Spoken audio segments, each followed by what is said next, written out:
S Alam গ্রুপের কর্ণধার সাইফুল আলম সহ তার পরিবারের ১২ সদস্যের দেশ ত্যাগের নিষেধাজ্ঞা দিয়েছেন আদালত।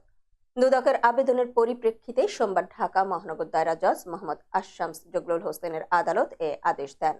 নিষেধাজ্ঞা পাওয়া অন্যরা হলেন সাইফুল আলমের স্ত্রী ফারজানা পারভিন, পুত্র আশরাফুল আলম, পুত্র আহসানুল আলম, ভাই মোর্শেদুল আলম, ভাই শহীদুল আলম, ভাই রাশেদুল আলম, ভাই আব্দুস সামাদ, ভাই আব্দুস সামাদের স্ত্রী শাহনা ফেরদৌস, ভাই ওসমান গনি, ওসমান গনির স্ত্রী ফারজানা বেগম, ভাই মোহাম্মদ আবদুল্লাহ হাসান ও অজ্ঞাত পরিচয় মিশকাত আহমেদ। এর আগে গত ২৯ সেপ্টেম্বর এস আলম গ্রুপ এবং তাদের পরিবারের সদস্যদের সব সম্পদের তালিকা দাখিল করতে নির্দেশ দিয়েছেন হাইকোর্ট।